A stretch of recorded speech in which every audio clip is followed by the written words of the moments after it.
आज भरपूर मताधिक्याने तुमचा विजय झालेला आहे, कसं बघताय या विजयाकडे? निश्चित मला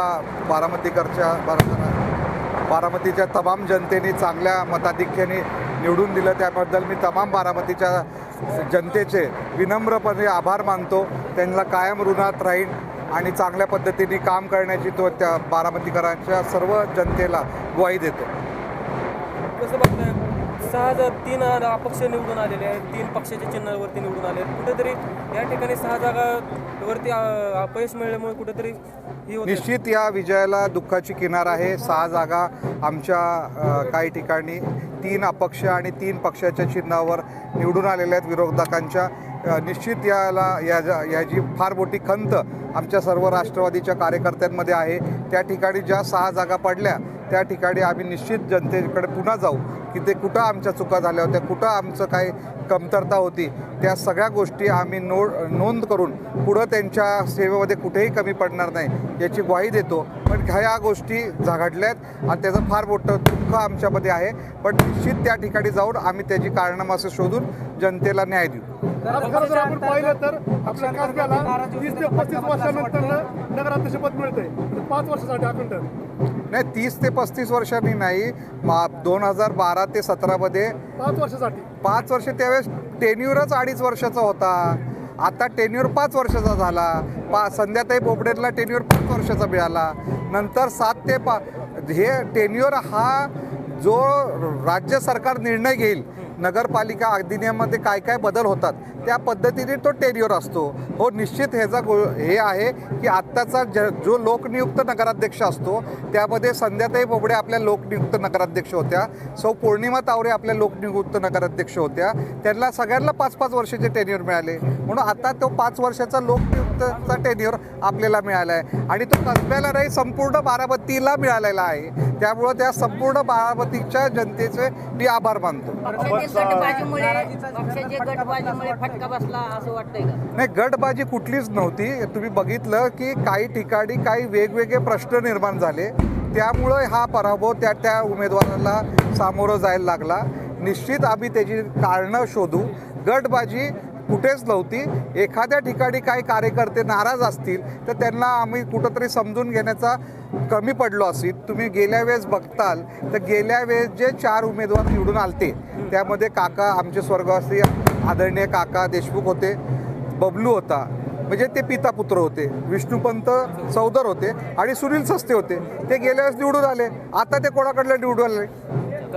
आपल्या कुटुंबात 4थ्यांदा संधी मिळते. सुरुवातीला दिवंगत नगराध्यक्ष म्हणून आपल्या आजोबांनी काम पाहिलं, त्यानंतर वडिलांनी काम पाहिलं, आपल्या मातोश्रींनी काम पाहिलं आणि आता आपल्या 4थ्यांदा संधी कुटुंबामध्ये मिळतात. काय सांगाल?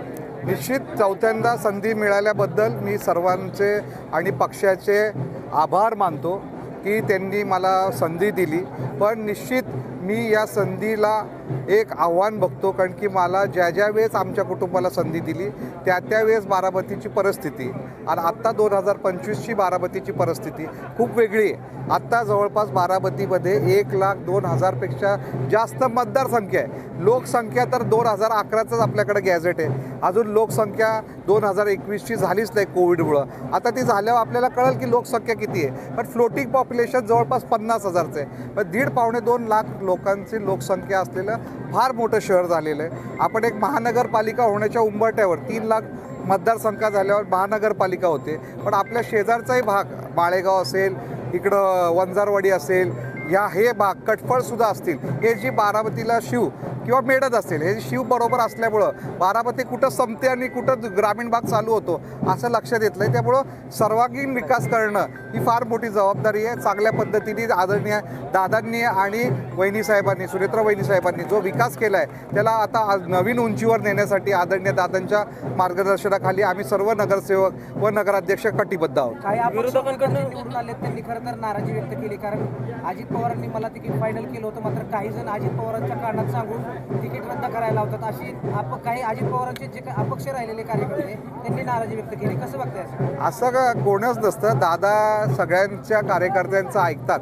सर्वच जे मागणी करतात पक्षाकडे उमेदवार ते सर्व तोलाबोलाचे असतात. ते सगळ्यात 10-10, 15-15 लोकांतून एक जण उमेदवाराबरोबर राहतो. 13-14 जण किंवा जे काही उमेदवार इच्छुक असतात ते नाराज होतात. कुठंतरी आम्ही ते नाराजी काढायला कमी पडलो हे सुद्धा एक कारण नसेल की विरोधी उमेदवार यायचं किंवा अपक्ष उमेदवार यायचं. पॅनलमध्ये खरं तर तिकीट देताना दादांच्या हातून काही चूक झाली का? कारण आतापर्यंत 6 उमेदवार अपक्ष हे निवडून आलेले आहेत. 6 उमेदवार अपक्ष उमेदवार निवडून आलेले नाहीत. 3 पक्षाच्या चिन्हावर उभे आलेले आहेत. त्यामध्ये बसपाचा एक उमेदवार आहे, एक तुतारीचा आहे आणि एक ह्याचा आहे रासपचा आहे. 3 राष्ट्रीय पक्ष आहेत तिन्ही आणि 3 अपक्ष उमेदवार उभे आलेले आहेत. गेल्या वेळेस 4 अपक्ष निवडून आले होते.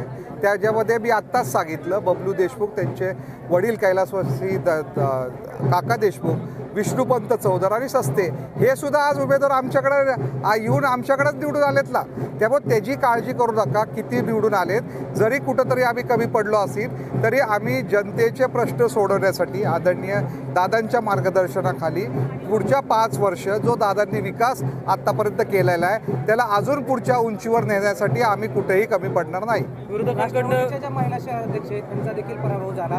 कुठेतरी या पराभवाचं आत्मचिंतन पक्षाच्या माध्यमातून केलं जातं. निश्चित आम्ही तो फार आम्हाला जिव्हारी लागणारा विषय आहे. निश्चित त्याच्यामध्ये आम्ही आत्मचिंतन त्या जागेबरोबर इतरही 5 जागेंचं करू. त्यामध्ये आम्ही सगळ्या गोष्टींच्या जे या पराभवाला कारणीभूत ठरले ते पक्षस्तरावर वरिष्ठ नेत्यांच्या स्तरावर त्याचा आढावा घेण्यात येईल.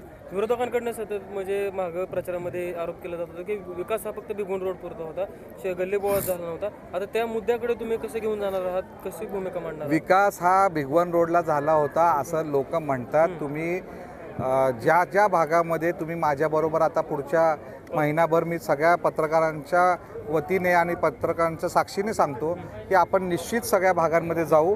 कुठं काय विकास झाला आहे हे आम्हीच तुम्हाला दाखवू आणि त्यापुढे कुठंतरी कमी झाला असेल, कुठंतरी जास्त झाला असेल तो समतोल विकास साधण्याचा आदरणीय दादांनी सांगता सभेमध्ये सुद्धा तसा शब्द दिलेला आहे आणि समतोल विकास चालूच आहे.